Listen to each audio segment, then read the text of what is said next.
Yes, మనకి medical అనేది మార్చి 9th నుంచి మార్చి 30 లోపు మెడికల్ అయ్యే అవకాశం ఉంటుంది. అంటే ఒక 5 days అటు ఇట్లో ఉండొచ్చు మేబీ.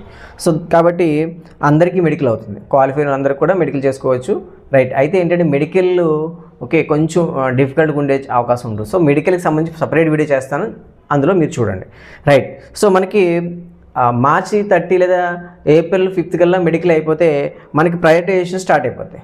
ప్రయారిటైజేషన్ కూడా మెడికల్ అయిపోయిన వాళ్ళకి అయిపోయినట్టుగా ప్రయారిటైజేషన్ కూడా స్టార్ట్ అయిపోతూ ఉంటుందండి. ప్రయారిటైజేషన్ ఎప్పుడు నుంచి స్టార్ట్ అవుతుందంటే మార్చి 19th లేదా మార్చి 20th నుంచి కానీ ఓకే ప్రయారిటైజేషన్ ఆఫ్ స్కూల్స్ కూడా స్టార్ట్ అయిపోతుంది. సో అది ఎప్పటి వరకు ఉంటుందంటే మార్చి 29 లేదా ఏప్రిల్ 5th ఆ టైం వరకు కూడా మీకు ప్రయారిటైజేషన్ ఆఫ్ స్కూల్స్ అనేవి లాస్ట్ డేట్ వరకు ఇచ్చేటువంటి అవకాశం ఉంటుందన్నమాట.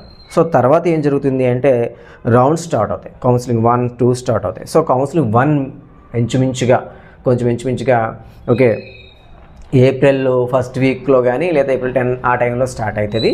ఓకే సో అలా 6th రౌండ్ కంప్లీట్ అయ్యేసరికి మనకి కొంచెం ఇంచుమించుగా జూన్ 1st వీక్ కల్లా మనకి 6 రౌండ్స్ కూడా కంప్లీట్ అయిపోయే అవకాశం ఉంటుందన్నమాట. సో ఆ తర్వాత వెయిటింగ్ లిస్ట్ డిక్లేర్ చేస్తాడు.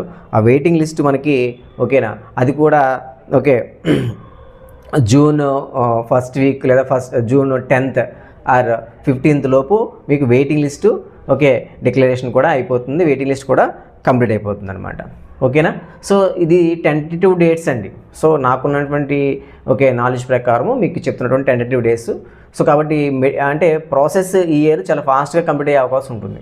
కాబట్టి అందరికి కూడా సీట్స్ రావడానికి ఛాన్సెస్ ఎక్కువ ఉండేటువంటి అవకాశం ఉంటుంది. సో కాబట్టి అందరూ కూడా సో కంగారు పడకుండా కొంచెం వెయిట్ చేస్తే మీకు ఇబ్బంది లేకుండా సీట్ వచ్చేటువంటి అవకాశం ఉండొచ్చు. బాయ్.